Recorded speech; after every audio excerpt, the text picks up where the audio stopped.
Hello and welcome to the first micro lecture in this Legal and Governance Aspects course.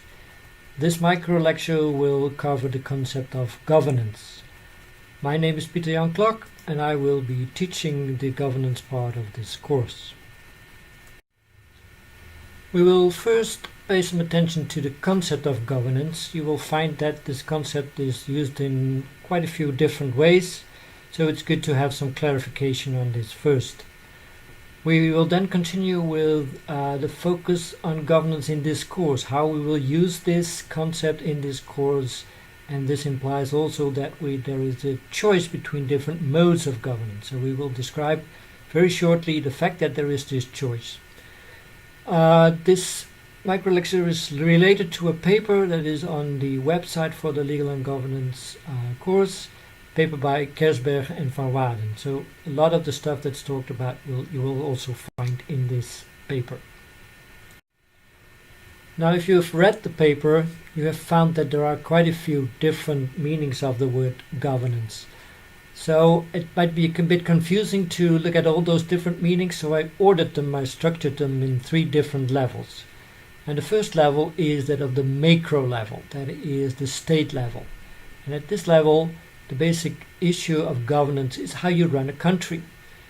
All countries have specific organizations that play a role in that, and of course traditionally that is the level of government. Governmental organizations take all kinds of decisions and are organized in a certain way in order to play a major role in the governing of a country.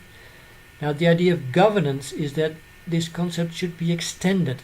So it's not only about looking at efficient government, but it's about more actors that play a role. Now, the first one is the idea is that you need an effective civil society. Civil societies are about how people, citizens, organize themselves in the country and how this contributes to the kind of goals that they want to achieve. The third type of actors to look for is the private sector. The private sector is mainly businesses in the country. And of course, this is about large business, but it's also about small and medium-sized enterprises. All these are seen as important in how you run a country, and they play a role in that. And the idea of governance is that these different actors together should find a way to organize their work in order to run a country in a decent way. Now, this idea of running a country in a decent way refers to the idea of good governance. As already indicated, it's about participation of these different groups. Of course, it's also related to the idea that there is democratic decision making. So there's voting and elections, and in the end, the final end, these parliament takes decisions on how things are being done. It's also about the idea of promoting equity and equality. So the idea is that some citizens need some support and they will get it. And all citizens are treated equally by government. In the final analysis, it's also the idea that decisions are based on the rule of law. All nations have legal systems, and these legal rules, they play a major role in how we organize decision making and cooperation. And of course, this is one of the main reasons why we combine the issues of legal and governance in this course. Now, if the macro level would have been the level of the state, then at the opposite side of the scale we have the micro level. The micro level is the level of the individual organization. It plays a role, of course, in the state, but at this level we talk about individual organizations. Now, of course, the question about governance is here the question about how you run an organization. Now, this organization, particularly if you're working in the construction sector, might be a business organization, but it might also be another type of organization, a voluntary organization. It's just how you organize things in that organization. Now, there are different definitions that refer to this level, and one of the examples I put in the next bullet point. So this is basically how you run the organization, how you direct it, how you administer it, how you control it, and the things you use for that: processes, customs, policies, laws, and institutions. Now, just as at the level of the state, the idea of corporate governance, and particularly that of good governance, is that it has implications for how you run an organization. The idea is no longer that there is a boss who can decide as he or she wants in terms of his or her own interests. No, it's the idea that you include many different stakeholders in the process. Stakeholders such as shareholders, labor unions, customers, the relevant governmental organizations that play a role, all should in some extent should be taken into account. And of course this has also implications for the goals that you try to reach in your organization. It's not only about short-term profit, but it's about long-term development, it's about the viability of the organization, it's about sustainability. So it's much broader in terms of a concept than the original idea of management of a private company. Now between the macro and the micro level we find what we call the meso level. This is the inter-organizational level. It's about how organizations cooperate together, the relations between different organizations. In this field, on this level, we have two important scientific traditions that play a role. The first one is public administration. These traditions in the paper are called disciplines. Now, the discipline of public administration is traditionally looking at how we organize governmental or public or state organizations. It's important to understand that at this level, the meso level, these state organizations are no longer seen as one national organization, one national state, but they are the different organizations that have a public role. So, for instance, at the local level, we have municipalities, we have provinces in the Netherlands that are also seen as state or public organizations. But also on the national level, we have all kinds of departments that are then seen as different organizations. So we have a department for the environment, we have a department for the infrastructure. Within these departments, we have several sub-organizations. They might be organized different on local levels. So many different public organizations that play a role. And these separate organizations are then seen as actors in these on this level. It's important to understand that when we talk about actors in social science, this is a general concept that we use for something or someone that does something, that acts literally. So in many cases these are individuals or persons, but in most cases, at least in this course, we will refer to them as organizations. So if I use the word actors or publications use the word actors, think about either individuals or organizations. Now, on this level, traditionally, public administration was looking at how public organizations do their work, and this was traditionally seen as hierarchical government. So the public organizations, they take decisions in order to run a state at a certain level, for instance at a municipal level, in a decent way. Now the concept of governance on this level, on the meso level, is about how we organize cooperation between these public organizations and private organizations or non-public organizations or actors. And this is referred to in the literature as the move from hierarchical government to network governance. Network governance means that these organizations work together in durable relations, so they work together over longer time, and this is seen as a network. Yeah. So in the pictures, it's depicted in the fact that they have multiple relations and they are working together for a longer time, and they cooperate, they coordinate their activities. Now, the second discipline that is important on the meso level is the discipline of business administration. Business administration is the scientific discipline that studies how private organizations, businesses, how they organize their work.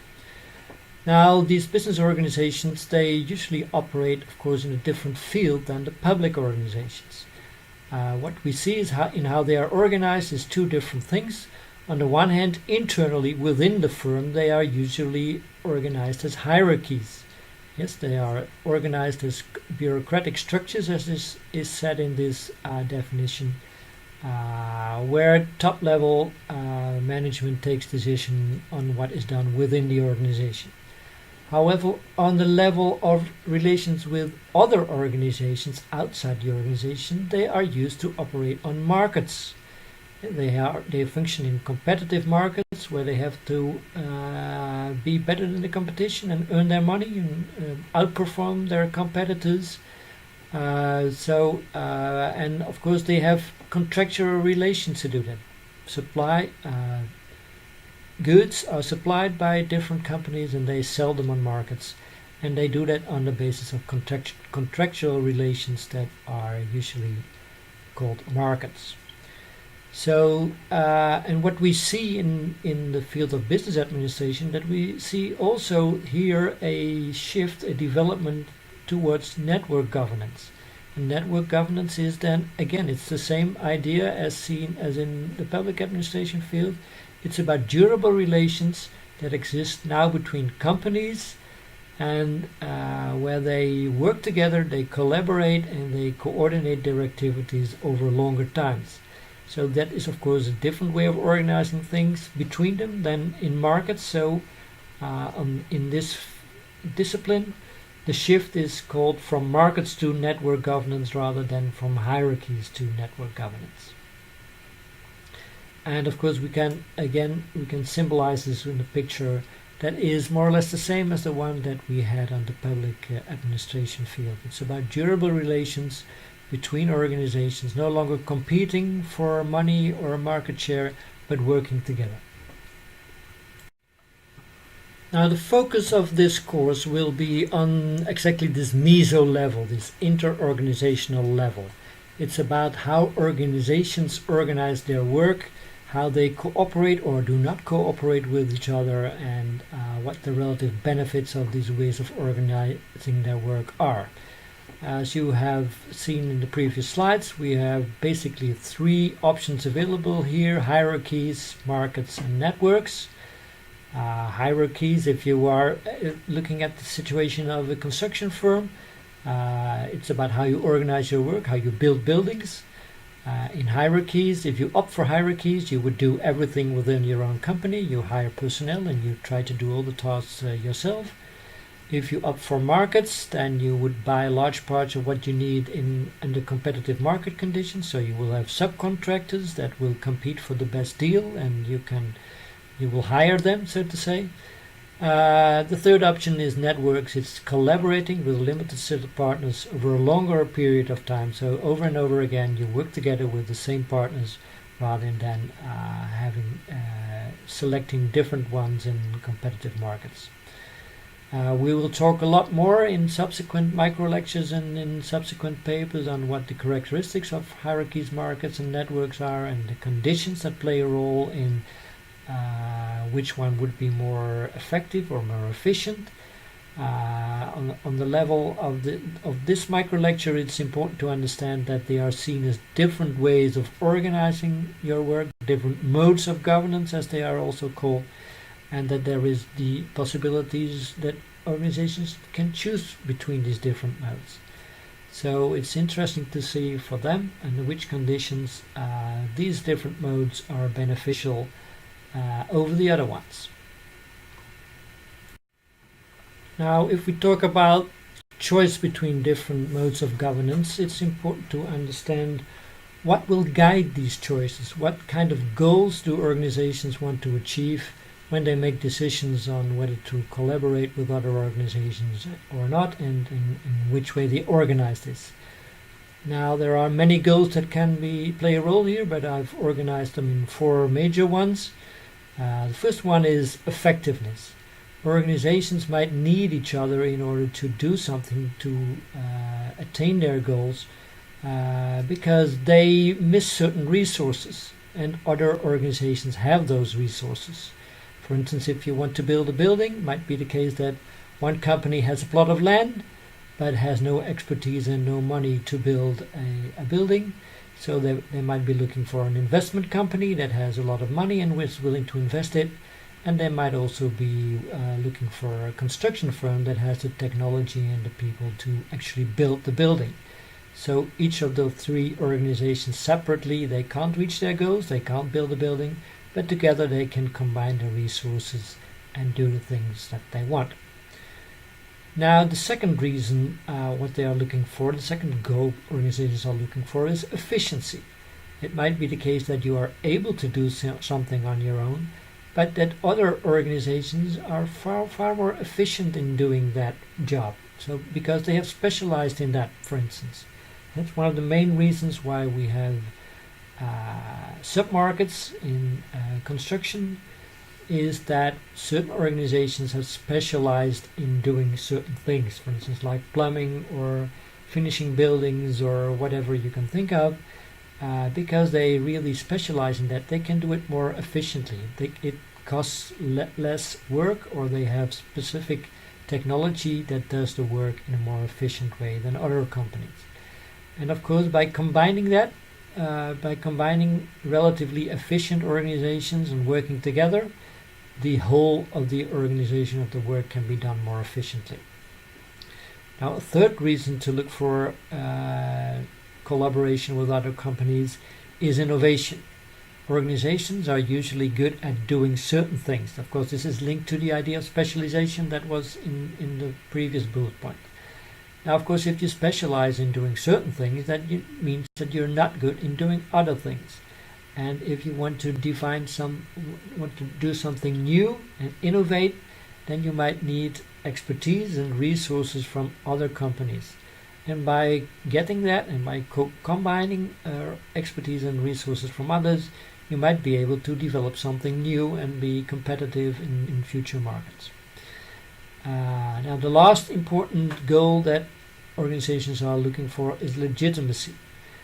They need support, they want to prevent conflict, they want to secure, and one of the reasons to prevent conflict is to secure it by cooperating from the start. If companies work together from the start, the chances that they will get into conflict because they have different goals and perhaps they even want to fight it for the courts is largely reduced. So cooperation might increase the chances of having legitimate outcomes. Now, if we look for the criteria that organizations use to evaluate these governance modes in order to choose between them, of course, the different outcome criteria that were mentioned in the previous slide, they are relevant in the first place. So it's about effectiveness and efficiency, innovation and legitimacy. Additionally, however, it's important to understand that the process of governance modes, how you organize your work, has also different criteria that are relevant. So the organization of the governance process itself has also different implications. Two criteria are first important, legality and legitimacy, and this is not of the outcomes but of the process. So in certain conditions you will find that, for instance, working together in durable relations and making different appointments between organizations is not legal, because the legal provisions, for instance in procurement law, you will learn a lot more about this in the legal part, they indicate that market conditions need to be followed. So in some instances there are legal provisions that have implications for the direct choice between the different modes of governance. There are two important additional evaluation criteria for the process, and that's about decisiveness and the level of coordination. You will find, and we'll discuss this a lot more in the subsequent sessions, that the different modes of governance have different consequences in terms of how easy you can take decisions. For instance, in the hierarchy mode, it's very easy to take decisions because you have someone at the top who takes decisions, and ultimately this is a rather simple process. If you coordinate your work in networks, this is far more difficult because the different network partners will be involved. And this is also related to the idea of how easy or difficult the coordination of activities is between these different modes of governance. So what you have to take into account now is that it's not only about the outcomes, but it's also about how you organize the governance process, and these will have pros and cons, and they will play a role in taking the decisions between them.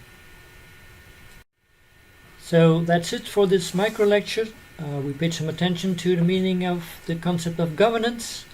We indicated the focus of the governance in this course, how organizations coordinate their work between them, and we indicated that there is choice between different modes of governance, and the main ones that we are talking about will be hierarchies, markets, and networks.